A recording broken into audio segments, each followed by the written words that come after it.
Hello students, welcome to this English class. Today we will study chapter number 4 from Diary of Anne Frank, written by Anne Frank. Diary of Anne Frank is an autobiography of a young girl, Anne Frank, who expresses her thought in a diary. And this chapter is just a small extract from Anne Frank's diary. So, before starting the chapter, I will give you some introduction about Anne Frank. Anne Frank was a young Jewish girl and she was born in Germany. It was the period of Second World War when Hitler's Nazi party was against the Jewish. कि second world war का time था जब Hitler की Nazi party Jewish के against थी और वो उन्हें मार रहे थे कंसंट्रेशन कैंप में। फ्रैंक की फैमिली जर्मनी से भाग जाती है 1933 में और वो नीदरलैंड में जाकर अपना शेल्टर ले लेते हैं वहां से भागकर। बट 1940 में जर्मनी नीदरलैंड पर भी अटैक कर देता है और उसको भी कैप्चर कर लेता है।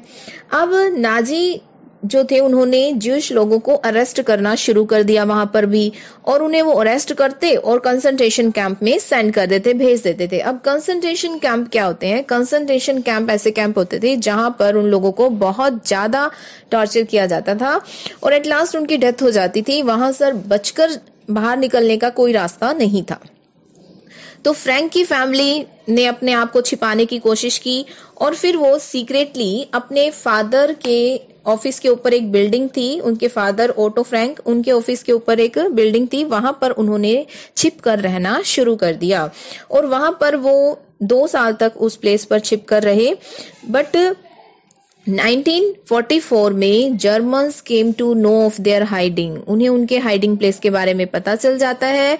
They were arrested and sent to Germany concentration camps, वो उन्हें जर्मनी में कंसंट्रेशन कैंप में सेंड कर देते हैं। अब कंसंट्रेशन कैंप मैंने क्या बताया था कि वहां पर उन्हें बहुत ज्यादा टॉर्चर किया जाता है और वहां से बचकर निकलने का कोई रास्ता नहीं होता। सो एन, उसकी सिस्टर मार्गोट और her mother soon died in concentration camp, वहां पर उनकी डेथ हो जाती है।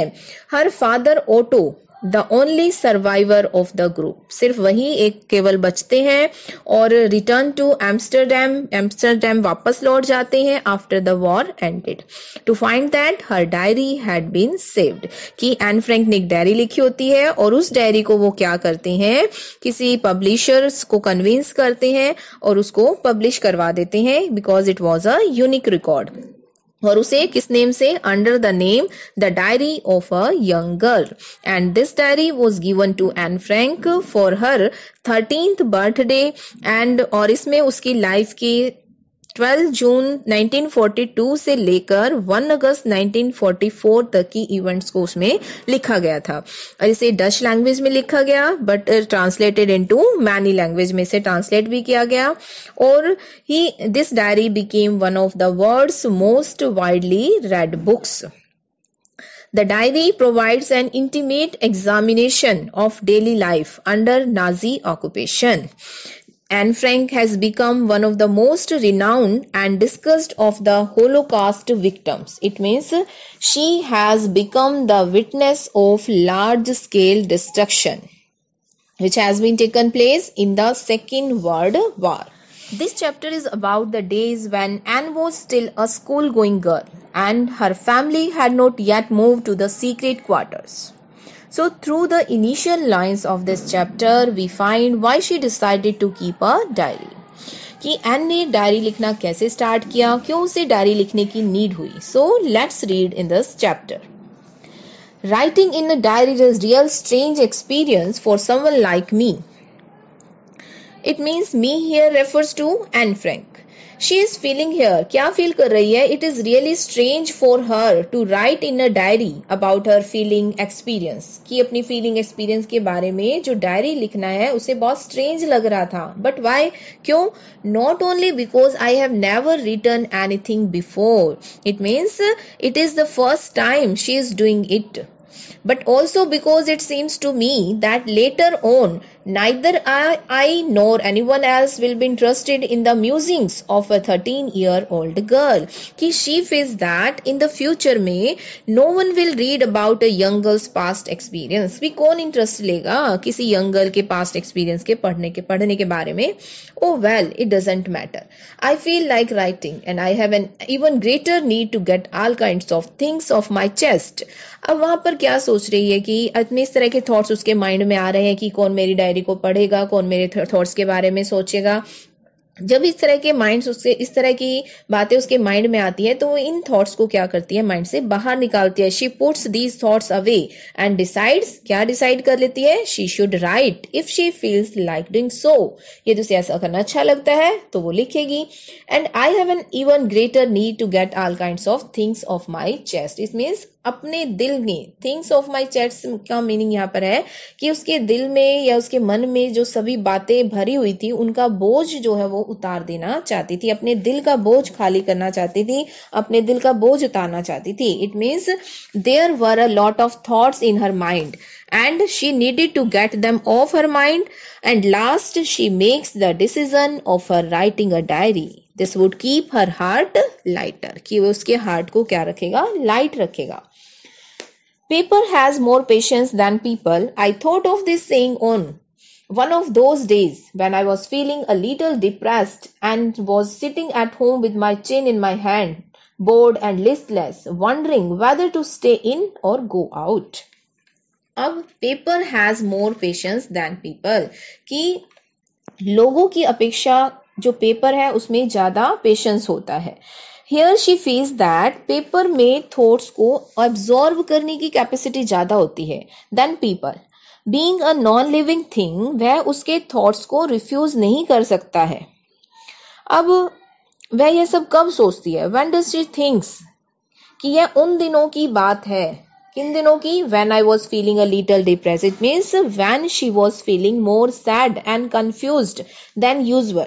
And she was thinking, और क्या सोच रही है, she should stay at home or she should go outside, कि उसे घर पर रहना चाहिए या बाहर चले जाना चाहिए. और finally she decided to stay at home. I finally stayed where I was brooding. It means finally she decided to stay at home. Brooding means होता है meditating करना, meditation करना, विचारों में खोना. That makes one sad, angry or worried. कि ये विचार कोई भी हो सकते हैं, उसे sad करने वाले भी, angry करने वाले या फिर worried करने वाले भी हो सकते हैं. तो वो finally decide करती है कि वो घर पर ही रहेगी. Yes, paper does have more patience. And since I am not planning to let anyone else read this stiff-backed notebook, grandly referred to as a diary. Again she was thinking, paper has more patience than, and she decided to write everything that came in her mind.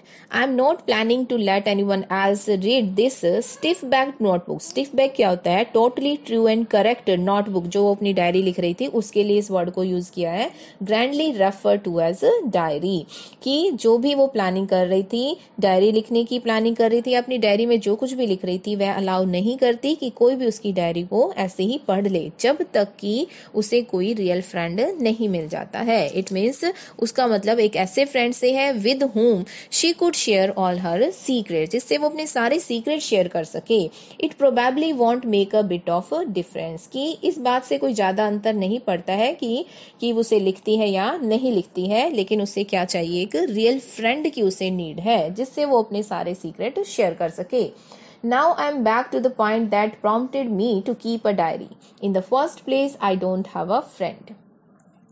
Now she comes back to the point. अब उसी point पर वापस आ जाती है. कौन सा point, कि एक डायरी लिखने का, कि उसे एक डायरी लिखने की नीड है. prompted means encouraged, कि किस बात ने उसे encouraged किया, प्रेरित किया कि वो एक डायरी रखे. why does she feel about writing a diary?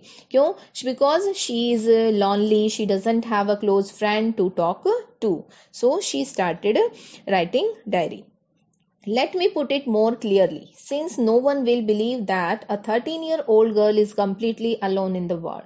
Let me put it more clearly, कि मुझे इस बात को अच्छे से क्लियर करना है. It means then she goes on explaining why she feels the need for a friend. She feels that no one is going to believe that a 13-year-old girl is completely alone in the world.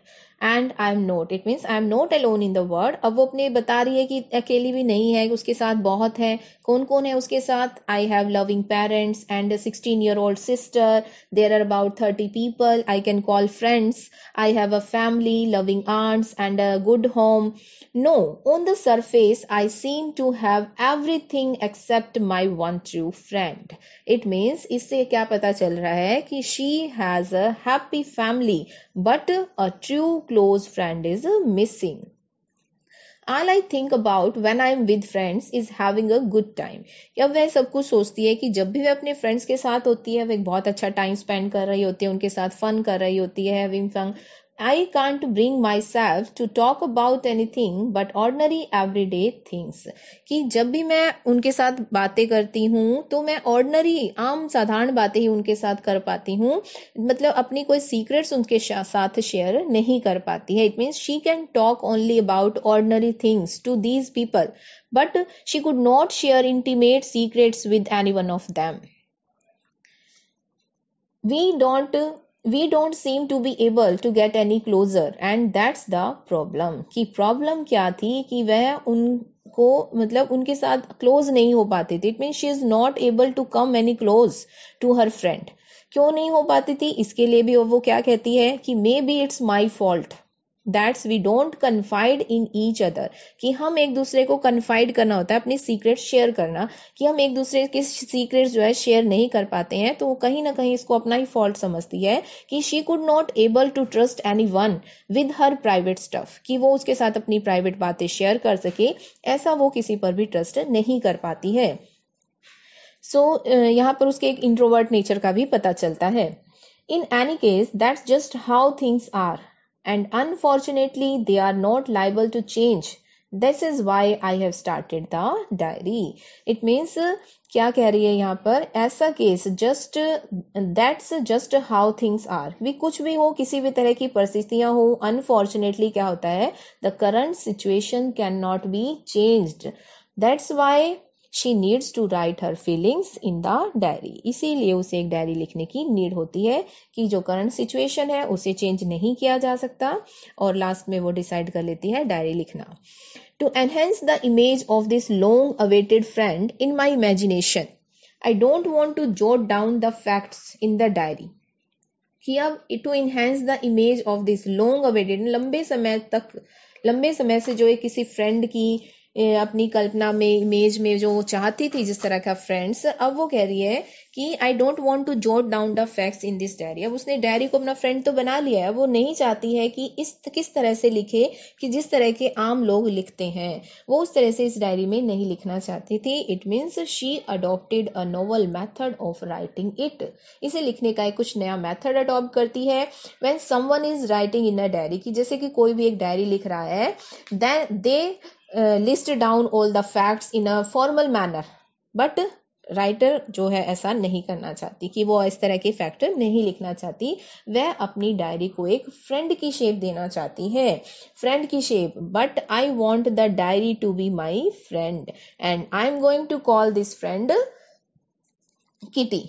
सो वह एक diary को एक friend की shape देना चाहती है, कि diary को अपने एक फ्रेंड के रूप में एक्सेप्ट करती है। So that's why she decided to name the diary as Kitty, hoping that someone would read her diary one day. Clear? That's enough for today. Thank you.